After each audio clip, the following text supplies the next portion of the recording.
जमीन के नीचे खनिज का खजाना भी है, इतना लंबा समुद्री तट भी है, बहरामपुर जैसा ट्रेड सेंटर भी है, ये तो सिल्क सिटी भी है और खाद्य की राजधानी भी है। यहां इतिहास भी है, संस्कृति की धरोहर भी है, सब कुछ है। परमात्मा ने इतना दिया है, इतना दिया है। मैं हर बार कहता हूं, फिर ऐसा क्या हुआ कि इतने अमीर ओडिशा की, मेरी बात समझना, इतने अमीर ओडिशा की जनता गरीब रह गई।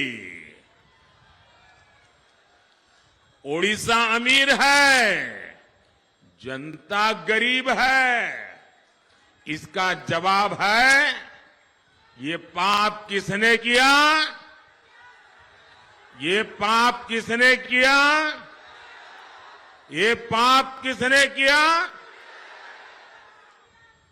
इसका जवाब है, पहले कांग्रेस और फिर बीजेडी के नेताओं की लूट। ओडिशा में बीजेडी के छोटे छोटे नेता भी बड़े बड़े बंगले के मालिक हो गए हैं। आखिर क्यों मुख्यमंत्री के इस क्षेत्र से सबसे ज्यादा श्रमिक दादन करते हैं, पलायन करते हैं? आखिर क्यों यहां ज्यादातर अस्पतालों में डॉक्टर के पद खाली है? आखिर क्यों यहां बड़ी संख्या में बच्चे पढ़ाई बीच में छोड़ देते हैं? हिंजीली में पर्याप्त कोल्ड स्टोरेज तक नहीं है, पानी की बेहतर सुविधा नहीं है।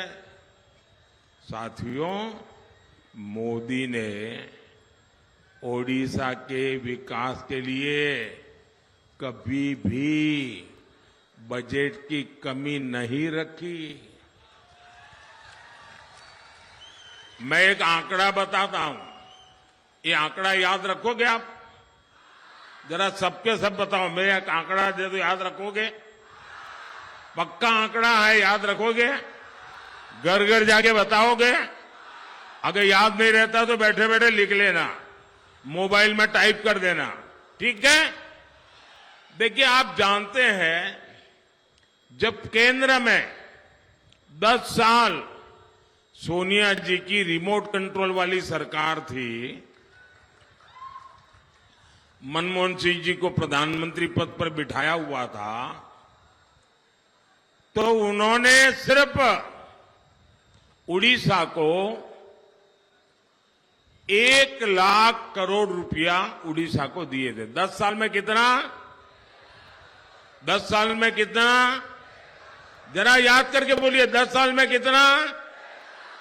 और जोर से बोलिए, 10 साल में कितना? और मोदी ने 10 साल में कितने दिए बताऊं? बताऊं? याद रखोगे? 10 साल में मोदी ने 3.5 लाख करोड़ रुपए से ज्यादा ओडिशा को दिए। लेकिन साथियों, आप भी जानते हैं, सिर्फ पैसे भेजने से काम नहीं चलता है। यहां पर अच्छी सरकार भी तो चाहिए। ये दिल्ली से आपके लिए पैसा भेजता है, आपके लिए योजनाएं बनाता है, लेकिन बीजेडी सरकार या तो उनको लागू नहीं करती या फिर उन पर अपना स्टिकर लगा देती है, अपना लेबल लगा देती है और ऊपर से लूटपाट करती है। केंद्र सरकार ने जल जीवन मिशन के लिए 10,000 करोड़ रुपए उड़ीसा को दिए। कितने? ऐसा नहीं, आंकड़ा याद रखना पड़ेगा भाई। कितने दिए? 10,000 करोड़। कितने दिए? कितने दिए? उस पैसे का 10,000 करोड़ बीजेडी सरकार ने क्या किया? वो पैसे यहां की सरकार सही से खर्च ही नहीं कर पाई। मोदी गांव में सड़कें बनाने के लिए पैसा भेजता है, लेकिन यहां गांवों में सड़कों की हालत खराब है। मोदी दिल्ली से मुफ्त चावल के लिए पैसे भेजता है, लेकिन बीजेडी सरकार क्या करती है? वो इस योजना पर भी अपनी फोटो चिपका देती है। मुफ्त चावल का बैग अपने नाम से आपको देती है। ये उनको बेईमानी क्यों करनी पड़ती है? क्योंकि खुद ने कुछ किया ही नहीं है। नमस्कार, देश का नंबर 1 चैनल रिपब्लिक भारत देख रहे हैं आप और मैं हूं आप सबके साथ अनूप। मेरे साथ इस बुलेटिन में शिखा और अनामिका पांडे भी होंगे, लेकिन शुरुआत बड़ी खबर से करते हैं। बड़ी खबर उत्तर प्रदेश की सबसे हॉट सीट जौनपुर की से, जहां से बीएसपी ने अपना प्रत्याशी बदल दिया है। तो श्रीकला का टिकट कट गया। जी हां, बाहुबली धनंजय सिंह की पत्नी थी श्रीकला, जिसे बीएसपी ने पहले टिकट दिया था, लेकिन यहां पर बीएसपी ने अपना प्रत्याशी बदल दिया।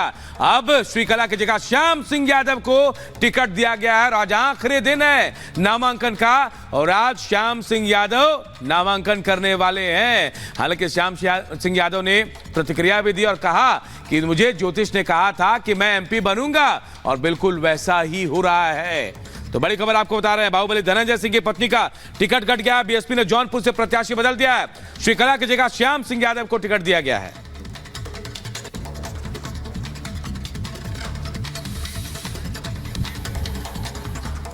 और बीएसपी ने जो नया प्रत्याशी बनाया है श्याम सुंदर सिंह, अब वो ज्योतिषी की बात कर रहे हैं और वो कह रहे हैं कि ज्योतिषी ने मुझे बताया था मैं एमपी बनूंगा। वो ज्योतिष पर विश्वास कर रहे हैं और कह रहे हैं कि एमपी ने बता दिया है, ज्योतिष ने बता दिया है उनको कि वो एमपी बनने वाले हैं, यानी आने वाला लोकसभा चुनाव वो जीतने वाले हैं।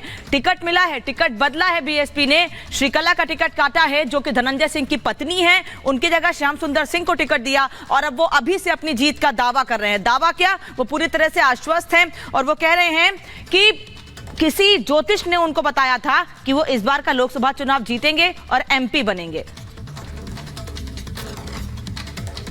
ज्योतिषी की भविष्यवाणी है कि अगला एमपी, वो महीनों पहले कह दिया था कि अगला एमपी जौनपुर का आपको ही होना है देख करके।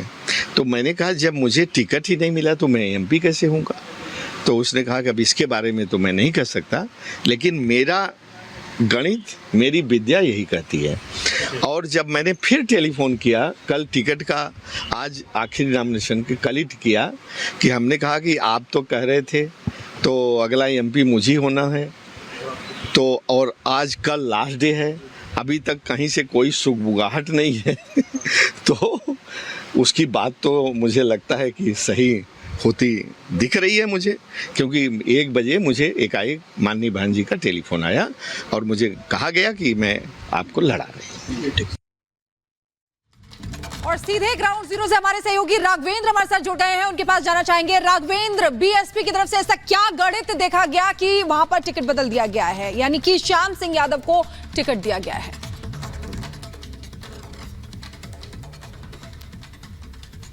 टिकट कैसे मिला उस दिलचस्प घटना को खुद उन्होंने बताया है। और कैसे बताया कि हंसते हुए एक ज्योतिषी ने उनको इशारा किया था कि अगले सांसद तुम फिर से होगे, और साथ ही किस तरह से मायावती ने रात को 1 बजे फोन किया और कहा कि तुम्हें चुनाव लड़ना चाहिए, और उन्होंने कहा जब बहन जी आप कह रही हैं तो मैं चुनाव लड़ूंगा। लेकिन देखिए आखिर स्थिति, ये जो स्थिति ऐसी आई है, क्यों टिकट बदलना पड़ा बीएसपी में, उसके बैकग्राउंड पे आपको बताना चाहता हूं कि जो जौनपुर की लड़ाई है वहां पे त्रिकोणीय लड़ाई हो गई थी। त्रिकोणीय लड़ाई में यानी कि भाजपा और बसपा की लड़ाई में सपा को फायदा होता दिख रहा था।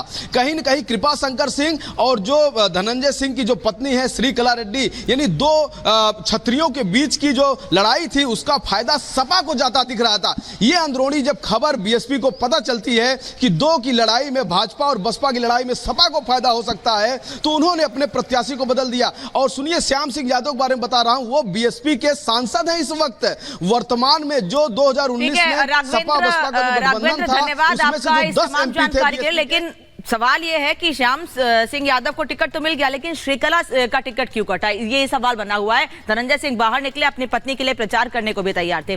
धन्यवाद आपका एक बार फिर से। रुक करते हैं बेरहामपुर का, जहां प्रधानमंत्री जनसभा को संबोधित